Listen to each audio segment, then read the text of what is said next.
নারে তাকবীর। বিপ্লব মানে জীবন দেয়া বসে থাকা নয়, সে কোনদিন আসবে না রে করো যদি ভয়।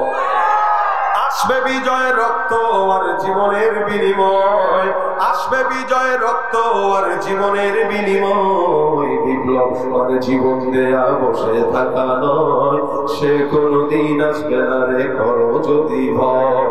লড়াইয়ের ওই ময়দানেতে যেতে তোমাকে হবে, প্রয়োজনে সব রক্তটুকু জমিনেই ঢেলে দেবে।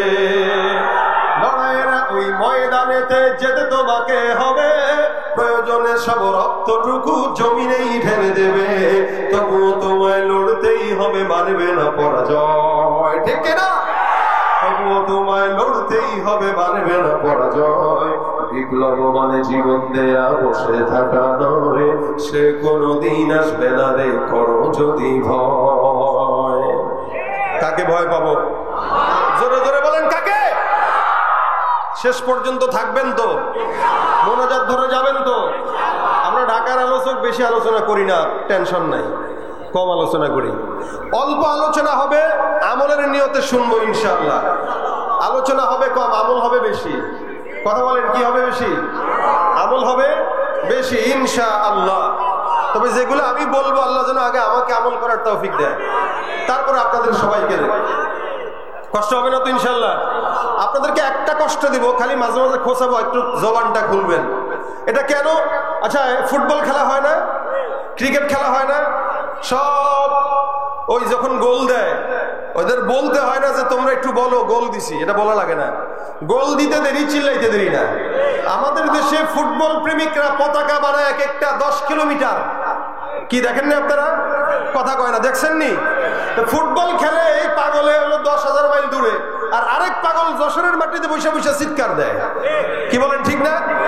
ফুটবলের জন্য যদি গলার আওয়াজ ভাঙতে পারে, ক্রিকেটের জন্য যদি গলার আওয়াজ ভাঙতে পারে, আল্লাহর জন্য, আল্লাহর প্রেমে গলাটা আজকে ভাঙতে পারবো তো ইনশাআল্লাহ।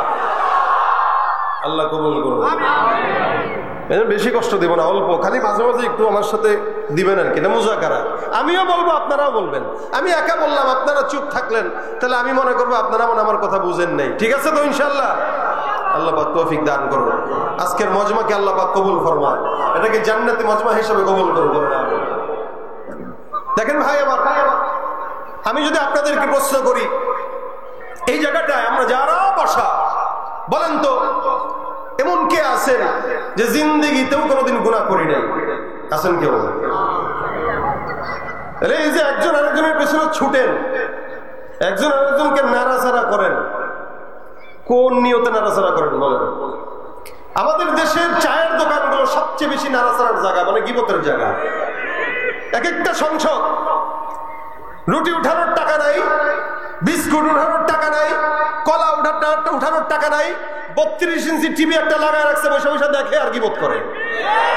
বক্তার গীবত, ইমামের গীবত, মুহতামিমের গীবত, নিজের পাছায় দোষের অভাব নাই, আরেকজনের টাকা খোঁচায়। আছে না নাই? তোরা কে দায়িত্ব দিলে আরেকজনকে খোঁচাবো? এজন্য হযরত ওমর বলেন, হাসিবু ক্বাবলা আন তুহাসাবু। হযরত ওমর বলেছেন, তোমার হিসাব নেওয়ার আগে তুমি তোমার নিজের হিসাব মিলাও, নিজের হিসাব মিলাও। যার নিজের হিসাব যে মিলায়, ও জান্নাতে যাওয়ার পর ফেরেশতাদের হিসাব মিলানোর আগেই তার জান্নাত হয়ে যায়। হাসিবু ক্বাবলা আন তুহাসাবু, হিসাব মিলান, অন্যেরটা নয়, নিজেরটা। কারটা? নিজেরটা। নিজেরটা মিলান। অন্যের গীবত শিকায়াত করে, প্রতিহিংসা করে, পরনিন্দা করে এতটুকুন ফায়দা হবে যে নিজের আমল সব বরবাদ করবেন। ওই পোকা যেরকম কাঠ নষ্ট করে, এই দেশের নষ্ট করে, আপনার এই সমস্ত অন্যের পিছনে লেগে থাকা নিজের আমল নষ্ট করে। এ কারণে নিজের হিসাব মিলানো। গুনাহগার নাই এমন কেউ নাই, সব গুনাহগার।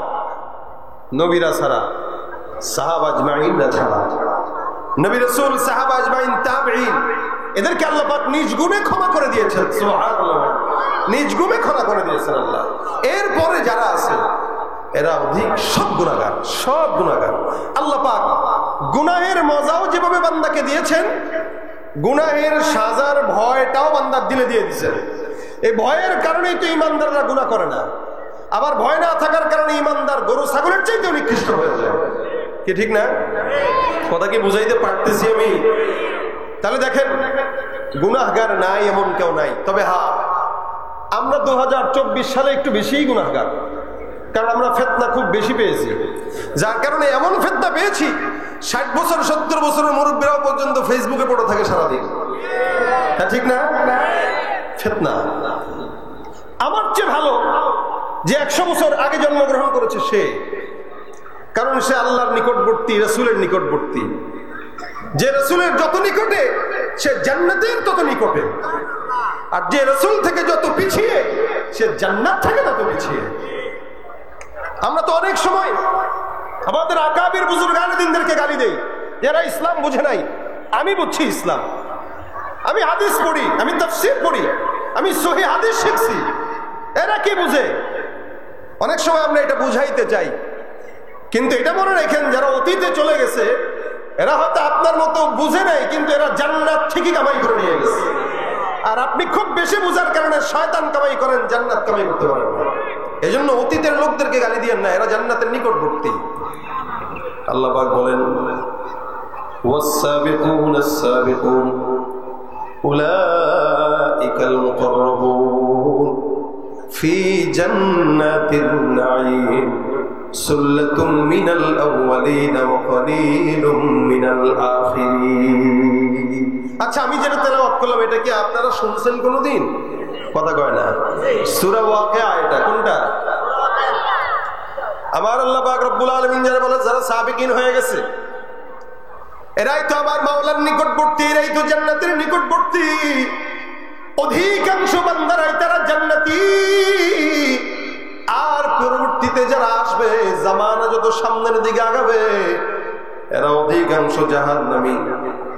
আল্লাহ পাক রব্বুল আলামিন পয়গম্বরকে প্রেরণ করেছেন, প্রত্যেকটা নবী রাসূল জান্নাতি, কোনো সন্দেহ আছে? সাহাবা একদম জান্নাতি, কোনো সন্দেহ আছে? না না। এরপরে যত মানুষ আসবে, যে ব্যক্তি যত আমার পয়গম্বরের নিকটবর্তী এই ব্যক্তি তত আল্লাহর জান্নাতের নিকটবর্তী, আর যে ব্যক্তি যত রাসূল থেকে দূরবর্তী সে তত জাহান্নামের নিকটবর্তী, জান্নাত থেকে দূরে। এ মুসলমান নবীর উম্মত খুব বুঝবেন, কারণ কি এক সময়ের জামানা আর আজকের সময়ে এক নয়। আমি আমার বাচ্চাকালের অবস্থা যদি বলি, আমরা ছোটবেলায় দেখেছি আমাদের দাদিরা, আমাদের চাচারা, আমাদের চাচিরা সকালবেলা যখন উঠতো প্রতিনিয়ত সকালবেলা একবার তেলাওয়াত, সন্ধ্যার দিকে আরেকবার তেলাওয়াত করতো। ঠিক কিনা বলেন তো? আগে মহিলাদেরকে দেখতাম, কোন হুজুর মানুষ তো দূরের কথা, পুরুষ মানুষ দেখলে গাছের আড়ালে পলা যাইতো। আর এখন মহিলারা মানুষ দেখলে গাছের আড়ালে তো পলাবে দূরের কথা, সামনে এসে হুমড়ি খায় পড়ে, না জানি গায়ের উপর উঠে যাবে অবস্থার উপর। এটা হলো বর্তমানের হালত। আগের কালের জামানায় দেখলাম আমাদের চাচাদেরকে সকালবেলা ফজরের নামাজের পর তেলাওয়াতের মধ্যে ডুবতো, সূরা ইয়াসিন পড়তো, বিকেল বেলা ওয়াকিয়া, আবার রাত্রিবেলা ঘুমের আগে সূরা মুলকের তেলাওয়াত। চাচিদেরকে দেখতাম সকালবেলা সূরা ইয়াসিন তেলাওয়াত না করে কোনোদিন ভাত রান্না করতো না, সন্ধ্যার দিকে ওয়াকিয়া তেলাওয়াত না করে বিছানা ঝাড়তো না। এমন সুন্দর সময় ছিল। আমিও যখন ছোট ছিলাম, আমি আমার বাবা মার তেলাওয়াতের আওয়াজে ঘুম থেকে আমি আমার জেগে উঠতাম। সকালবেলা ফজরের নামাজের পর যখন জাগতাম, তাকায় দেখতাম আব্বার কানের তার তেলাওয়াতের আওয়াজ আমার কানে ভেসে আসতো, মায়ের জিকিরের আওয়াজ আমার কানে ভেসে আসতো। আমরা ছোটবেলায় আমাদের মা বাবার কোরআন তেলাওয়াতের আওয়াজে ঘুম থেকে জেগেছি, আর বর্তমান সময়ের ছোট ছোট বাচ্চারা মা বাবার মোবাইলের, ফেসবুক আর ইউটিউবের আওয়াজে ঘুম থেকে জাগে। পার্থক্যটা এখানেই। এই জন্য আল্লাহ পাক রব্বুল আলামিন বলেন, উলাইকাল মুকাররাবুনা ফি জান্নাতিন নাঈম সুল্লাতুম মিনাল আউয়ালিন ওয়া কলিলুম মিনাল আখিরিন। আমার আল্লাহ পাক রব্বুল আলামিন বান্দা গুনাহগার বান্দাকে আল্লাহ কখনো কখনো আবার সুন্দর করে হতাশার বাণী থেকে বান্দাকে ফেরত দিয়ে বান্দাকে আশার বাণী শুনিয়েছেন। গুনাহগার বান্দাকে আল্লাহ পাক রব্বুল আলামিন সুন্দর করে শোনা দেয়, হে বান্দা, লা তাকনাতু মির রাহমাতিল্লাহ, ইন্নাল্লাহা ইয়াগফিরুদ যুনুবা জামিআ, ইন্নাহু হুয়াল গফুরুর রহিম। ভাইরা আমার, আল্লাহ পাক রব্বুল আলামিন জানে বান্দা গুনাহ করবে, এই কারণে তো ফেরেশতারা নিষেধ করেছিল, মালিক বাড়ানোর দরকার নাই। বর্তমান সময়ে কে কাকে কেমনে মারলো, কেন মারলো, যে মরে সেও জানে না, কে মারলো, যে মারলো সেও জানে না। সকালবেলা এমনি হুটহাট করে একটা জিনিস নিয়ে মারামারি, বিকেল বেলা লাশ বাসায় ফিরলো। এই যে শেষ জামানার হাল তেমন হয়ে গেছে। এই মুহূর্তে আল্লাহ পাক তার বান্দাকে বলেছেন, হে ইমানদার, টেনশনের কারণ নাই, খবরদার জেনে রাখবা, লা তাকনাতু মির রাহমাতিল্লাহ, আল্লাহর রহমত থেকে নিরাশ হওয়া যাবে না। কারণ আপনার গুনাহ যেখানে শেষ, আমার মাওলার দয়া সেখান থেকে শুরু, ঠিক কিনা? আল্লাহ পাকের দয়া আছে না নাই? বেশি না কম? নেতার চাইতে বেশি? হ্যাঁ, কি বলেন? কে জানি বললো না। হ্যাঁ, আমাদের দেশে নেতার প্রতি এত মহব্বত রাখে যে নবীর প্রতি এত মহব্বত তার নাই।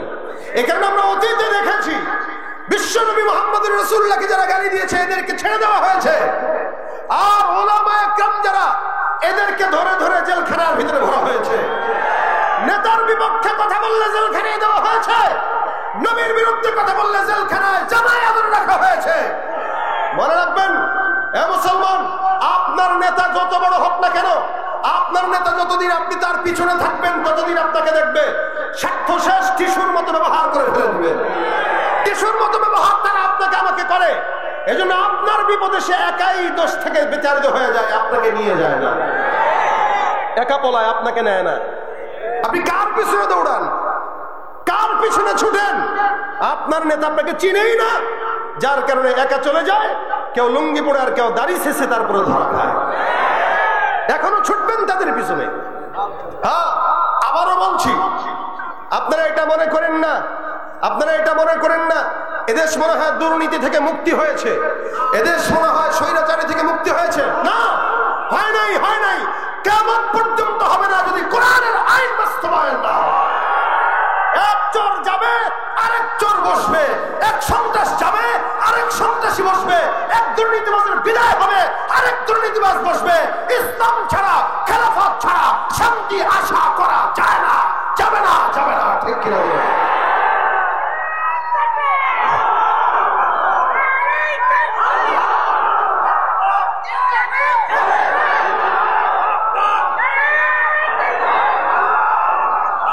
যে দেশের সংবিধানে বিসমিল্লাহ থাকে লেখা, সে দেশের সংসদে মদের আইন বৈধ রাখা।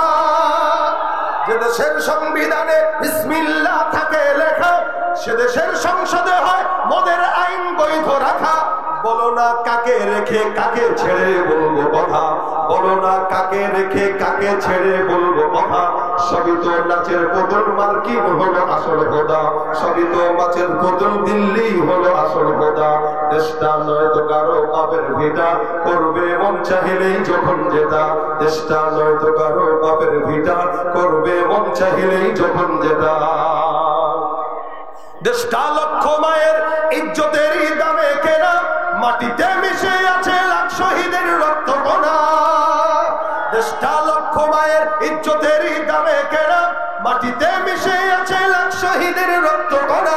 শহীদের রক্তের দামে কেনা মোদের সোনার ভিটা, শহীদের রক্তের দামে কেনা মোদের সোনার ভিটা। তবে কেন অভ্যাস হলো বিদেশিদের কদম চাটা, তবে কেন অভ্যাস হলো বিদেশিদের কদম চাটা। দেশটা নয় তো কারো বাপের ভিটা, করবে মন চাহিলেই যখন যেটা। ঠিক কিনা বলেন? কষ্ট পাইছেন কেউ একটু? ইসলাম ছাড়া শান্তি আছে? আসবে একের পর এক, একের পর এক, একের পর এক। পরিবর্তন হবে ঠিক, কিন্তু শান্তি মুসলমানের হবে না কোরআন ছাড়া, ঠিক কিনা বলেন? শান্তির বিনিময়ে, শান্তির একমাত্র পথ হলো ইসলাম। এই ব্যাপারে আপনাদের কোনো সন্দেহ আছে? যা কথা, আবার কথা বলছিলাম ওইটা, বান্দা যত যেখানে গুনাহ শেষ। দুনিয়ার মানুষের মতো আল্লাহ মানুষের বন্ধু এরকম না, 2 নম্বর বন্ধু না, 1 নম্বর বন্ধু। রাত্রি 3টা হোক, 2টা হোক, 2:30টা হোক, মালিককে ডাকবেন, মালিক শুনে না, কথা কয় না। আপনারটা শুনে আমারটা শুনে না, এরকম কিছু? আচ্ছা, দুনিয়ার কোন মানুষকে একবারের জায়গায় 10 বার ডাকবেন, বেজার হয়ে যাবে, কিরে এতবার ডাকো কেন? কিন্তু আল্লাহকে যা ডাকলে আল্লাহ পাক বেজার হয়ে যায়। এটা হলো বড়। এই কারণে আল্লাহ পাক রব্বুল আলামিন বলেন, ফাযকুরুনি আযকুরকুম ওয়াশকুরুলি ওয়ালা তাকফুরুন। আমাকে আগে স্মরণ করো, তারপর আমি তোমাদেরকে স্মরণ করব। ঠেকাটা আপনার আর আমার, ঠেকাটা আল্লাহর নয়। যার কারণে আল্লাহ পাক বান্দাকে জানায় দেয়, এই বান্দা তুমি আমাকে ডাক দাও। কেমনে ডাকবা বলে, যদি একবার ডাকো 10 বার সারা দিব। 1 বিঘা আগাও 1 হাত আগাবো, 1 হাত যদি আগাও 10 হাত আগাবো। আল্লাহ পাক রব্বুল আলামিনের দিকে বান্দা একটু আগায়, আল্লাহ পরিপূর্ণটা আগায়। কোন বান্দা জমিনের মধ্যে আল্লাহকে 1000 মানুষের সামনে ডাক দেয়, আমার আল্লাহ আসমানের হাজার হাজার ফেরেশতার সামনে বান্দার জিকির আদায় করে। এ ভাইরা আমার, এই কারণে বান্দা গুনাহগার, এটাই তো স্বাভাবিক। গুনাহ করবে মুমিন, আমার আল্লাহ পাক রব্বুল আলামিন ক্ষমা করার জন্য বান্দার জন্য অপেক্ষমান। যার কারণে আল্লাহ পাক বান্দাকে আসমানে এসে ডাক দেয়, আলামিন মুস্তাগফির। এমন কোন চানেওয়ালা আছো, চাও বলো, চাও, আমি আল্লাহ তোমাকে দেওয়ার জন্য হাজির। আল্লাহ পাক রব্বুল আলামিনকে বান্দা যদি ডাকার মতো ডাকে, আমার মাওলা শুনে। এই জন্য নবী করিম সাল্লাল্লাহু আলাইহি ওয়াসাল্লাম হাদিসের মধ্যে বর্ণনা করে, কোন ইমানদার বান্দা যখন একবার বলবে আস্তাগফিরুল্লাহ রাব্বি মিন কুল্লি যামবি ওয়া আতুবু ইলাইহি, আমার পয়গম্বর বলে এতটুকুন শব্দ যদি কোন ইমানদার বান্দা তার জবান দিয়া বলে, আল্লাহ পাক রব্বুল আলামিন ওই বান্দার গুনাহ যদি সমুদ্রের ফেনা পরিমাণ সমান হয়, আল্লাহ পাক ক্ষমা করে দেয়। সুবহানাল্লাহ, জোরে বলেন, আওয়াজ দেন। এ ভাইরা আমার, আমার আল্লাহ পাক রব্বুল আলামিন বান্দা যদি ক্ষমা চায়, মাফ তো করেই। কখনো কখনো বান্দার চোখের পানি বের হয়ে নিচে পড়ার আগে আল্লাহ পাক বান্দারে ক্ষমা করে দেয়। এ মুসলমান নবীর উম্মত, হাদিস শরীফের ঘটনা থেকে আমরা যদি জানতে পারি, বলেন তো দেখি, সারা দুনিয়ার মধ্যে আদম থেকে নিয়ে মুহাম্মদ পর্যন্ত যত নবী আসছে, সব নবীদের উম্মতের মধ্য থেকে আল্লাহ পাক সবচাইতে দামি উম্মত বানাইছেন উম্মতে মুহাম্মাদীকে, ঠিক কিনা?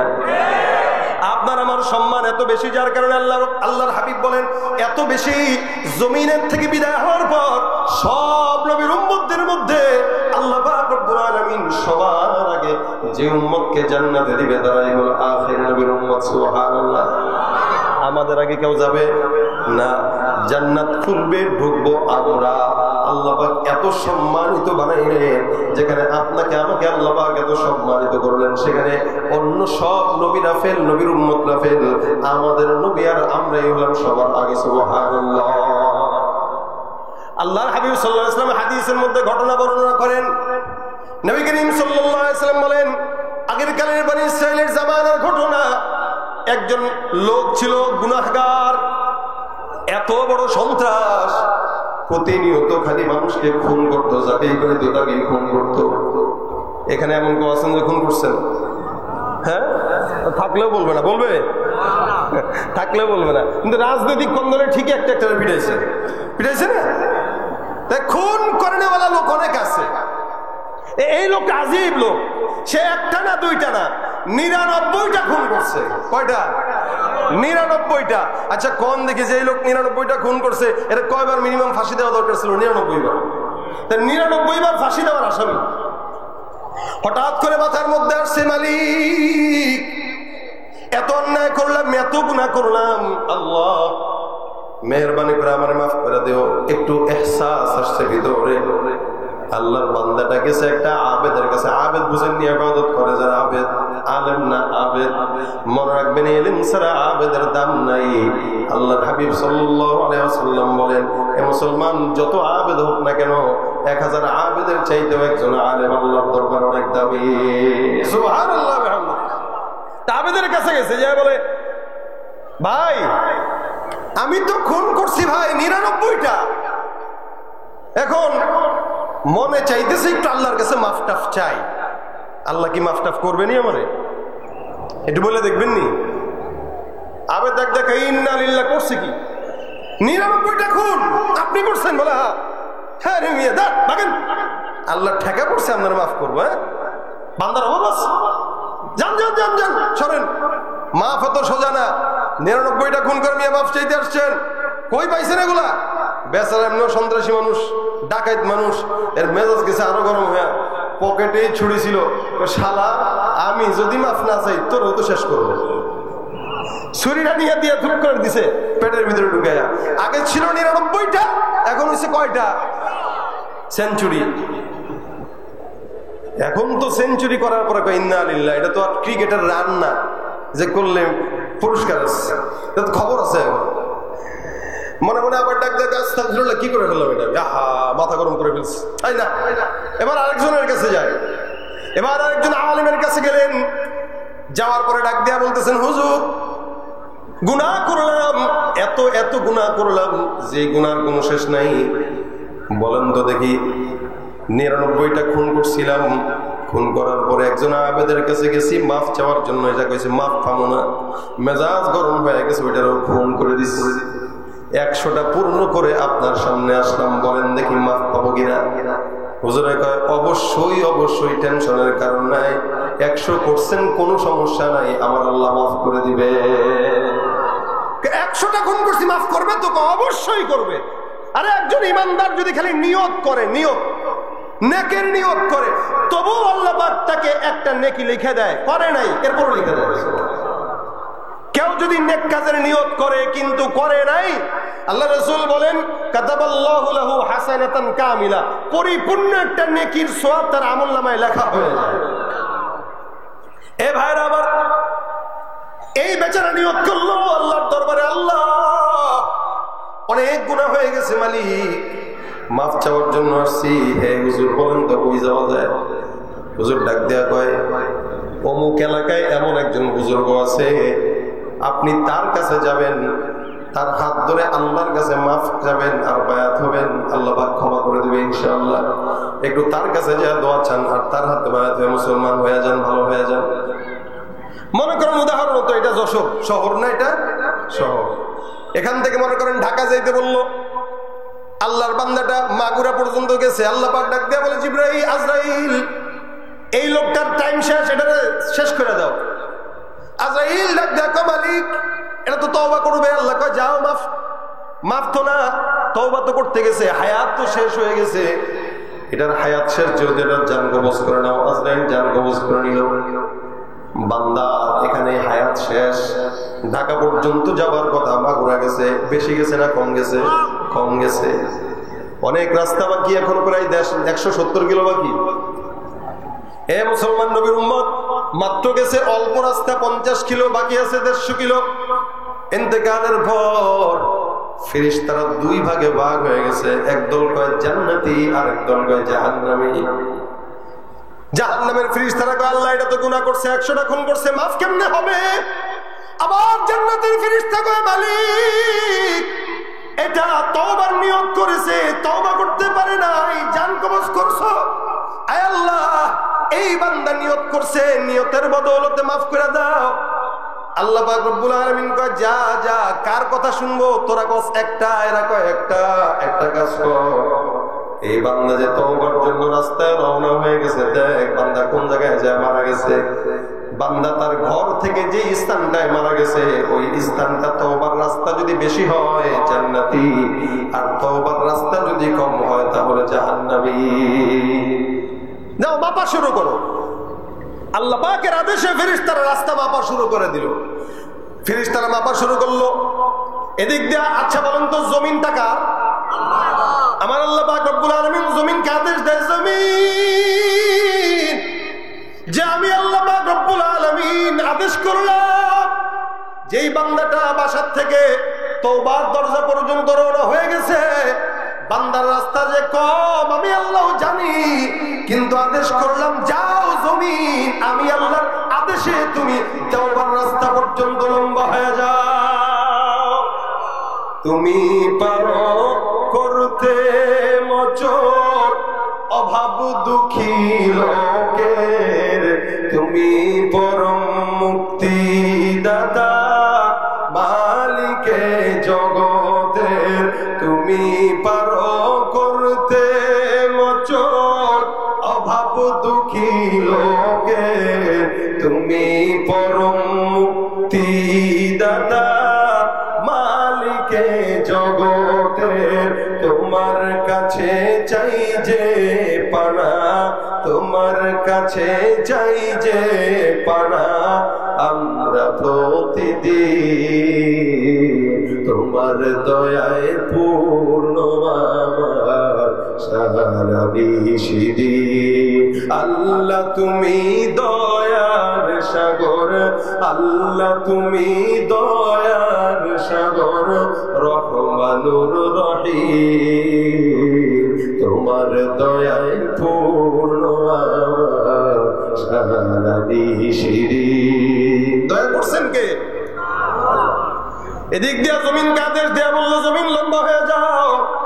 ফেরেশতারা মাপা শুরু করে দিল, 1 হাত 2 হাত 3 হাত করে করে তাকায় দেখে বান্দা বাসার থেকে তওবার দিকে রওনা হয়ে গেছে। বান্দার বাসার থেকে তওবার রাস্তাটা আল্লাহর আদেশে লম্বা হয়ে গেল। আমার আল্লাহ পাক ডাক দেয়া বলে, যাও বান্দার জন্য আমি আল্লাহ জান্নাত লিখে দিলাম। এমন একজন বান্দা, যে বান্দাটা 100টা খুন করলো, 100 খুন করার পরেও মালিক যদি তাকে মাফ করতে পারে, তাও বনি ইসরাইলের বান্দা আপনার মতো আমার মতো গুনাহগার বান্দাকে আমার আল্লাহ ক্ষমা করতে পারে কি পারে না? তার চাওয়া লাগবে না? কথা কয় না, লাগবে কি না? কার কাছে? নেতার কাছে? আল্লাহর কাছে। এই জন্য আমার আল্লাহ পাক ডাক দিয়া বলেন, ফাকুল তুস্তাগফিরু রাব্বাকুম ইন্নাহু কানা গফফারা। হে বান্দা, আমি বললাম তোমরা তোমাদের রবের কাছে ইস্তেগফার করো। ইস্তেগফার মানে আল্লাহর কাছে মাফ চাওয়া, ক্ষমা চাওয়া। একটু শব্দ একটা আছে, রাসূল সাল্লাল্লাহু আলাইহি ওয়াসাল্লাম হাদিসে শিখিয়ে দিয়েছেন, আস্তাগফিরুল্লাহ। কি এতটুকু না, বেশি দরকার নেই। কেউ যদি আস্তাগফিরুল্লাহ বলে, আমার আল্লাহ পাক রব্বুল আলামিন তাকে মাফ করে দেন। এ মুসলমান, আল্লাহ পাক রব্বুল আলামিনের এক বান্দা হাসান আল বসরি, অনেক বড় একজন বুজুর্গ মানুষ। উনি একবার মজলিসের মধ্যে বসা, আমি যেমন আপনাদের সামনে বসা, মজলিসের মধ্যে বসে আছেন। দূর থেকে একজন বান্দা আসলেন, ডাক দেয়া বলেন, হুজুর আমি অনেক গুনাহগার, গুনাহ করতে করতে পাহাড় সমান গুনাহ হয়ে গেছে, আমি জানি না মাফ পাবো কিনা। এমন একটা ছোট্ট আমল শিখায় দেন যে আমলের কারণে আল্লাহ আমাকে ক্ষমা করে দিবেন। কি নিয়ে আসছেন? গুনাহগার, গুনাহগার। হাসান বসরি ডাক দেয়া বলেন, যাও যাও, গুনাহগার যদি হও ইস্তেগফার পড়ো। ইস্তেগফার কি পড়বে বলেন তো? গুনাহগার বান্দা গুনাহের জন্য আসছে, যে হুজুর এমন কোন আমল শিখায় দেন যে আমলটার কারণে আল্লাহ পাক মাফ করবে। হাসান বসরি ডাক দেয়া বলতেছেন, যাও যাও ইস্তেগফার আদায় করো। হঠাৎ করে তাকায় দেখে 2 নাম্বার আরেকজন বান্দা আসছে, এসে ডাক দেয়া, হুজুর আসমান থেকে বৃষ্টি বন্ধ হয়ে গেছে, যার কারণে ফসল হয় না। এমন একটা আমল শিখায় দেন যে আমলের কারণে আসমান থেকে বৃষ্টি আসবে। হাসান বসরি ডাক দেয়া বলেন, যাও ইস্তেগফার করো, যাও। প্রথম জন যে আসছে গুনাহ মাফের জন্য, তাকেও কি বললো? ইস্তেগফার। দ্বিতীয় যে আসছে আসমান থেকে বৃষ্টি নাই, তাকে কি বলছে? তৃতীয় জন আরেকজন আসছে, সেটা দেখো, হুজুর আমার সম্পদ নাই, অভাব, টাকা পয়সা নাই, গোস্ত খাইতে পারি না, ডিম কিনে খাইতে পারি না। আগে তো ডিম ছিল 12 টাকা পিস, এখন হয়ে গেছে 16 টাকা। বাড়ছে না? কথা বলে না, বাড়ছে না? তাহলে যে বললেন পরিবর্তন, পরিবর্তন এই দেশে হবে না, ও যারাই বসাবেন এরকমই হবে, ঠিক কিনা বলেন? সেদিন একজন দোকানদার বলতেছে, হুজুর ভালো কথা, আগে মানে কি বলে চান্দা দিতাম দিনে 200 টাকা, এখন তো বরকত হয়েছে, আমি 300 টাকা। বরকত হয়েছে না? তাহলে ভণ্ডামি দিনে দিনে থাকবে, যুগে যুগে থাকবে। এই কারণে ইসলাম ছাড়া, আল্লাহর রাস্তা ছাড়া শান্তি আশা করা যায় না। আপনারা কি আমার এই কথাটা কষ্ট পাইলেন? জনগণের কথা এগুলা, এগুলা মানুষের দিলের কথা। আমরা খেয়ে বাঁচতে চাই, আমাদের খুব বেশি প্রতিদিন গোস্ত মাছ দরকার নাই, অল্প একটু হইলেই হয়। এটাকে নিয়ে যারা রাজনীতি করে এরা কোনোদিন মানুষ হতে পারে না, মানুষ হবে কলঙ্ক। মুরগি যদি জানতো যে আমি ডিম পারি যেটা ফ্রি, এটার দাম এত, ও পাড়া বন্ধ করে দিত কষ্টে। কেন পারবো আমি? যেখানে যাই ভেজালেতে ভরে গেছে দেশটায়, ব্যবসায়ীরাও রাতারাতি কালো টাকায় হাত রাঙায়। ভেজাল থেকে বাঁচতে হলে, ভেজাল থেকে বাঁচতে হলে খোলা রাখো কান, শিক্ষিত শয়তান, ওরা শিক্ষিত শয়তান। ঠিক কিনা? তাহলে কিসের জন্য আসছে তৃতীয় লোক? টাকা নাই, টাকা নাই, অভাব। হুজুরে ডাক দেখো, হুজুর এমন কোন আমল দেন যে আমলের কারণে আল্লাহ পাক সম্পদ দান করবে। হুজুর জায়গায় যাও, বাসায় বসে বসে ইস্তেগফার করো। কি তিনজনকে একই আমল দিলেন। আবার 4 নম্বর একজনের সে ডাক দেখে, হুজুর আমার বাচ্চা নাই, এমন আমল শিখায় দেন যে আমলের কারণে সন্তান দিবে আল্লাহ। আমাদের দেশের মানুষ যদি বাচ্চা না হয় আজমির শরীফে যায়, খাজা বাবার দরবারে যায়, বন্ড পীরের কাছে যায়, বাবা গো একটা সন্তান দেন। আরে বাবা যদি কবরের মধ্যে কথা বলতে পারতো, বাবা বলতো, বাবারে আমার নিজেরই তো সন্তান ছিল না, তোর সন্তান দিব কোত্থেকে? বাবার দরবারে বিবি নিয়ে চলে গেছে, হুজুর একটু ফুয়ায় দেন, এজন্য সন্তান হয়।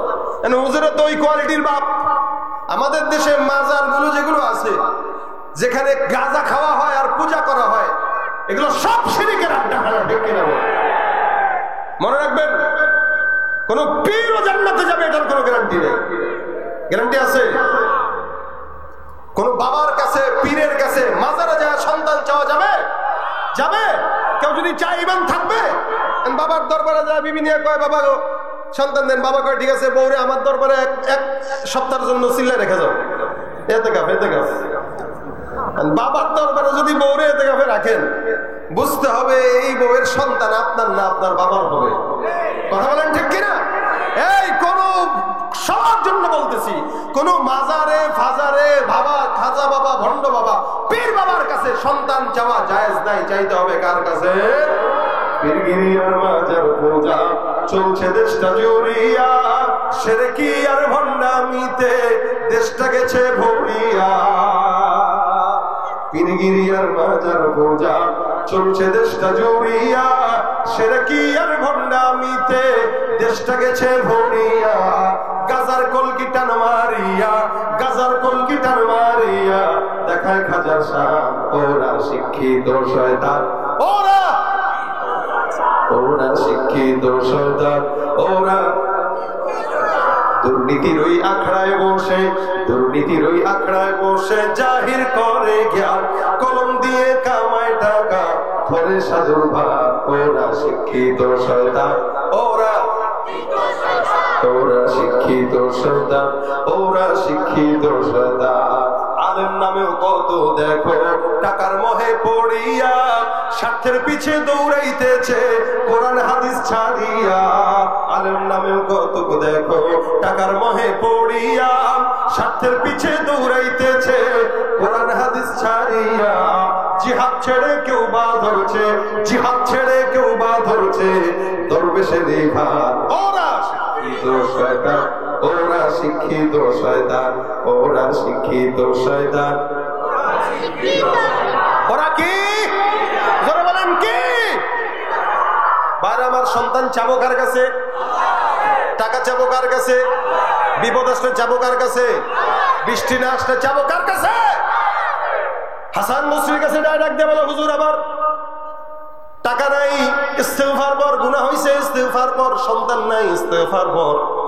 আরেকজন এসে বলে ডাক দেয়া, হুজুর আমার বাগান নষ্ট হয়ে গেছে, বাগান নষ্ট হয়ে গেছে, যার কারণে ফসল হয় না, ভালো মতো ফল ধরে না। হাসান বসরি বলে, যাও যাও বাসায় যা ইস্তেগফার আদায় করো। পাশ থেকে খাদেম ডাক দেয়া কয়, হুজুর এটা কি ধরনের কথা? আপনি কি আমল টামল আর পারেন না? যেই জিজ্ঞাসা করে খালি ইস্তেগফার, সহজ ভাষায় ইস্তেগফার, ইস্তেগফার, ইস্তেগফার।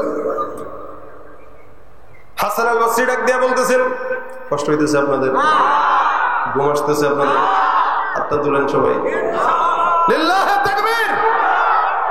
সজাগ আছেন তো নাকি? হাসান বসরি ডাক দিয়া বলতেছে, আমি যে আমলটা দিলাম এটা আমার কোন নিজস্ব আমল নয়, আমি যে আমলটা দিলাম এটা আমার ব্যক্তিগত বানানো আমল নয়। ব্যক্তিগত বানানো আমল দেওয়ার চাইতে আল্লাহর আমলের কাম বেশি না কম? আল্লাহ পাক রব্বুল আলামিন কোরআনে বলেন, ফাকুলতুস্তাগফিরু রাব্বাকুম ইন্নাহু কানা গাফফারা ইউরসিলিস সামাআ আলাইকুম মিদরারা ويمددكم بأموال وبنين ويجعل لكم جنات ويجعل لكم أنهارا الله أكبر الله হাসান বসরি ডাক দিয়া বলতেছে, এই আমার আল্লাহ পাক কোরআনের মধ্যে সুন্দর করে বর্ণনা করেছেন, কোন বান্দা যদি ইস্তিগফার আদায় করে, আমি আল্লাহ পাক রব্বুল আলামিন ঘোষণা করলাম যত বড় গুনাহগার হোক না কেন, ওই বান্দার গুনাহ যদি হতে হতে হতে হতে পাহাড় সমান হয়, সারা দুনিয়ার সমান হয়, সাত আসমান সাত জমিনের সমান হয়, বান্দা ইস্তিগফার করবে, আমি আল্লাহ বান্দাকে মাফ করে দিব। এ মুসলমান নবীর উম্মত, এটা আল্লাহ পাক রব্বুল আলামিনের দেয়া আমল। হাসান বসরি ডাক দেয়া কয়, 2 নম্বরে যে বান্দা আমার কাছে সম্পদের জন্য আসছে, আমার আল্লাহ পাক রব্বুল আলামিন ওই বান্দার জন্য আমল দিয়েছে। যেই বান্দাটার বৃষ্টি নাই আল্লাহর কাছে বলেছে, আমার আল্লাহ পাক রব্বুল আলামিন বলেন ইউরসিলিস সামা আলাইকুম মিদরারা। এ মুসলমান, কোন বান্দা যদি ইস্তিগফার করে, আল্লাহ পাক রব্বুল আলামিন ওই বান্দার জন্য আসমান থেকে বৃষ্টির ফয়সালা করে দিবে। আমল কি দিছেন কে? দামি না কম? অনেক দাম না? 1 নম্বরে কি বলে, গুনাহগার হয়ে গেছে, ইস্তিগফার করো, মাফ হয়ে যাবে। 2 নম্বরে আল্লাহ পাক আসমান থেকে বৃষ্টি দিবে। 3 নম্বরে যে লোক আসলো টাকা নাই, ওই লোককে কেন বলছি? আল্লাহ পাক বলেন ইউমদিদুকুম বিআমওয়াল, সম্পদ নাই, আল্লাহর কাছে ইস্তিগফারের আমল করো, আমার আল্লাহ নিজ গুণে বান্দার রিজিকের ফয়সালা করে দিবে। দাম দামি না করে ইস্তিগফার করেন, টাকা দিবে আল্লাহ। ওই অযথা আরেকজনের পকেট মারে, এর পকেটে চুরি করে, ওর দোকান চুরি করে, মানে বড় লোক হয়ে যাবে, আজীবন চোরই থাকে, বড় লোক হইতে পারে না। আর আমাদের দেশে তো 2 টাকার পকেট মারলে পাইলে থতনা ফাড়ায় ফেলেন মারতে মারতে, ঠিক না? খালি যদি কোনো মতে যশোরের নিউ মার্কেটে কোন একটা চোর ধরা পড়ছে, কি চুরি করছে, বাইক কোন না পকেটে হাত দিছে, নিচে নি না, আল্লাহ বাঁচাইছে, টের পাইছি, তাদের মারেন কে? চোর পাইছি মারবো না? এই চোরে মারস, যেই চোর কোটি কোটি টাকা খরচ, কোটি কোটি টাকা আমার দেশ থেকে পাচার করে সিঙ্গাপুরে বাড়ি করে, ওই চোরকে সালাম দাও কোন যুক্তিতে, ঠিক কিনা? ধরে সমাজের এই সমস্ত চোরকে যদি মারতেন, তাহলে একটা চোরও বাংলাদেশে থাকতো না। এক চোরে মারে আর এটা যে শিক্ষিত চোর, এই কারণে। মিয়া, সবার জন্য বলছি, টাকার অভাব, ইস্তিগফার করেন, সম্পদ দেনওয়ালা আল্লাহ, টাকা দিবে আল্লাহ। এরপরে 4 নম্বরে যে আসছে, সেখানে আসছে সন্তান নাই। আল্লাহ পাক বলেছেন ইউমদিদুকুম বিআমওয়ালি ওয়া বানিন, কারো যদি সম্পদ না থাকে, সন্তানও না থাকে, সন্তানও দেনওয়ালা আল্লাহ। তোমার আল্লাহ পাক রব্বুল আলামিন ইস্তিগফারের বদৌলতে বান্দাকে সন্তান দান করবেন, সুবহানাল্লাহ। আবার যে বান্দাটা বলেছিল আমার জান্নাত নষ্ট হয়ে গেছে, বাগান নষ্ট হয়ে গেছে, আল্লাহ পাক রব্বুল আলামিন বলেন ওই বান্দার জন্য আমি আল্লাহ বললাম ওয়াজআল লাকুম জান্নাতিন ওয়াজআল লাকুম আনহারা। ওই বান্দা যদি ইস্তিগফার বেশি বেশি করে, আমি আল্লাহ পাক রব্বুল আলামিন তার জন্য সুন্দর সুষম জান্নাতের ব্যবস্থা করে দিব, সুবহানাল্লাহ। এ ভাইরা আমার, এই জন্য দুনিয়ার জমিনে আল্লাহর মতো দামি মহাব্বতের মালিক আর কেউ নাই। সুতরাং যতই বিপদে পড়েন না কেন, গুনাহ থেকে শুরু করে যত বিপদ আছে, মুসিবত আছে, নবী করিম সাল্লাল্লাহু আলাইহি ওয়াসাল্লাম বলেন, কেউ যদি মহা মুসিবতের মধ্যে পড়ে, আমাদের দেশে মামলা মোকদ্দমার ভয় আছে, মামলা মোকদ্দমা আছে, আমাদের দেশে অনেক বড় পেরেশানি আছে, ব্যবসা করতে পারে না, এদিক দিয়া সমস্যা, ওদিক দিয়া চান্দাবাজি, এই যে পেরেশানি, রাসূল বলেন মান লাজিমাল ইস্তিগফার জাআলাল্লাহু লাহু মিন কুল্লি হাম্মিন ফারজা। কোন ইমানদার বান্দা যদি জবানের মধ্যে ইস্তিগফার আদায় করে নেয়, যত বড় পেরেশানি দুশ্চিন্তা হোক না কেন, আমার আল্লাহ তাকে দুশ্চিন্তা মুক্ত দান করবেন, সুবহানাল্লাহ। পেরেশান হয়ে গেছেন, ইস্তিগফার করেন। রাসূল সাল্লাল্লাহু আলাইহি ওয়াসাল্লাম বলেন যতই কঠিন কাজ হোক না কেন, চাকরি দিতে যাইতেছেন, ইন্টারভিউ দিতে যাইতেছেন, বাবার কাছ থেকে কলম করে না নিয়ে ইস্তিগফার করেন। আল্লাহ পাক রব্বুল আলামিনের হাবিব বলেন যতই বড় কঠিন রাস্তা হোক না কেন, আল্লাহ পাক রাস্তা সহজ করে দিবেন, সুবহানাল্লাহ। শুধু তাই নয়, রিজিকের অভাব যদি থাকে, ওয়ারযুকুহু মিন হাইতু লা ইয়াহতাসিব, এমন জায়গা থেকে রিজিকের ব্যবস্থা করে দিবে আল্লাহ পাক রব্বুল আলামিন এমন জায়গা থেকে কল্যাণের ব্যবস্থা করবে, রিজিকের ব্যবস্থা করবে, রাসূল বলেন বান্দা কোনদিন কল্পনা করতে পারবে না। হায় আমল একটাই, কিন্তু সমস্যা অনেক। বাচ্চা নাই, বিবি নাই, হ্যান নাই, ত্যান নাই, ঝামেলা ঝামেলা। আল্লাহ বলেন আমল একটা, একদম সহজ। গালও ব্যথা হবে না, মুখও ব্যথা হবে না, টেনশনও লাগবে না, টাকাও খরচ হবে না, কষ্টও হবে না। আমল ছোট্ট, কি নিজে পড়বেন, অন্যকে পড়াবেন, এটা হলো। আবার কেউ কেউ বলেন ইস্তিগফার যদি কেউ বান্দা পড়ে, কোন বান্দা পড়ে, আল্লাহ পাক রব্বুল আলামিন ওই বান্দাটাকে মুস্তাজাবুদ দাওয়া বানায় দিবেন। সুবহানাল্লাহ। মুস্তাজাবুদ দাওয়া, মুস্তাজাবুদ দাওয়া বুঝেন তো আপনারা? এটা হলো আল্লাহর কাছে যেই দোয়াই কবুল চাবেন, ওই দোয়াই আল্লাহ পাক কবুল করে নেবেন। এটাকে মুস্তাজাবুদ দাওয়া বলা। যা চাবেন তাই আল্লাহ পাক কবুল করে নেবেন। ইমাম আহমদ ইবনে হাম্বল রাহমাতুল্লাহ আলাইহি অনেক বিশাল বড় একজন ইমাম, 4 ইমামের অন্যতম ইমাম। ইমাম আহমদ ইবনে হাম্বল রাহমাতুল্লাহ আলাইহি একদিন কোন একটা জায়গা দিয়ে হেঁটে যায়, এশারের নামাজ হইল, নামাজ আদায় করলেন। নামাজ আদায়ের পর মসজিদে থাকবেন, মসজিদে ঘুমানোর জন্য তৈয়ার হইতেছেন। খাদেম ডাক দেয়া বলে, কে? বলে আমি একজন মুসাফির। না না, মসজিদের মধ্যে থাকা যাবে না। আমাদের দেশে কিছু ভাইরা আছে, তাবলীগ জামাত যদি মসজিদে যায় দেখবেন বের করে দিতে চায়, পছন্দ করে না। মসজিদে সারাদিন মসজিদে অন্যরা গাঁজা করে এসে শোয়, ঘুমায়, এটা কিছু হয় না।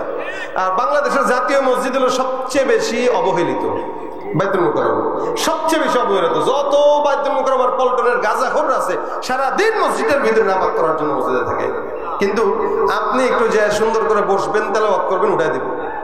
এই হলো আমাদের দেশের মসজিদ। মসজিদ উন্মুক্ত করা দরকার সবার জন্য, 24 ঘন্টা খোলা থাকবে। কারণ একজন আল্লাহর বান্দা পেরেশানিতে থাকবে, মসজিদে যাবে যাতে তার দিল শান্তি হয়ে যায়, এটা উচিত ছিল। আচ্ছা আপনারা সত্যি করে বলেন, মসজিদে গেলে দিলে শান্তি লাগে কিনা? যত বড় গুনাহগার। ইমাম আহমদ ইবনে হাম্বল মসজিদে থাকবেন, মুয়াজ্জিন থাকতে দেয় না, খাদেম থাকতে দেয় না। উনি রওনা হয়ে গেছেন রাতের বেলা, শীতের রাত, হেঁটে হেঁটে হেঁটে হেঁটে সামনের দিকে আগায়। যেতে যেতে যেতে যেতে হঠাৎ করে তাকায় দেখে একটা রুটির দোকান। কিসের দোকান? রুটি। রুটি। রাত্রেবেলা বাস স্ট্যান্ডে পরোটার দোকান খোলা থাকে, রুটির দোকান খোলা থাকে সারা রাত। একটা রুটির দোকান, একটা মাত্র যুবক। যুবকটারে ডাক দেয়া বলো, যুবক ভাই আমি একজন মুসাফির, তোমার এই জায়গায় কিছু রাতটা আমাকে থাকার জন্য সুযোগ দেওয়া যাবে কিনা? যুবক ডাক দিয়া বলে, আপনি অবশ্যই আমার জায়গায় এখানে থাকবেন, যেমন যাই করেন, নাস্তাও লাগলে খান, কোনো আপত্তি নাই। যুবক ওনাকে জায়গা দিয়ে দিল। আহমদ ইবনে হাম্বল রাহমাতুল্লাহ বসলেন, চুলার মধ্যে আগুন পোহাইলেন, আর চুলার আগুনে সুন্দর করে বসে বসে কিতাব মুদ্রা করতেছেন। ইমাম আহমদ ইবনে হাম্বল রাহমাতুল্লাহ লক্ষ্য করলেন যুবকটা রুটি বানাইতেছে, বানানোর সময় বলে আস্তাগফিরুল্লাহ। কি বলে? রুটি উঠাইতেছে বলে আস্তাগফিরুল্লাহ, রুটি চুলায় দিতেছে আস্তাগফিরুল্লাহ। কেউ কেউ আসতেছে রুটি নেওয়ার জন্য, তার হাতে দিল বলে আস্তাগফিরুল্লাহ। আবার কেউ রুটি নিতেছে বলে আস্তাগফিরুল্লাহ, আবার টাকা দিতেছে বলে আস্তাগফিরুল্লাহ।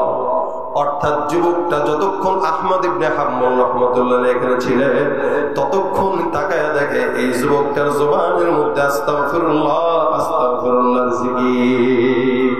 ইমাম আহমদ ইবনে হাম্বল মনে মনে ভাবে, কি এত বড় বুজুর্গ, এত বড় বুজুর্গ, একটা রুটিওয়ালা, এতক্ষণ ধরে আমি এখানে আছি, তার জবানে একটা শব্দ ছাড়া কোনো শব্দ আমি শুনতে পাচ্ছি না, এই যুবকটা কে রে?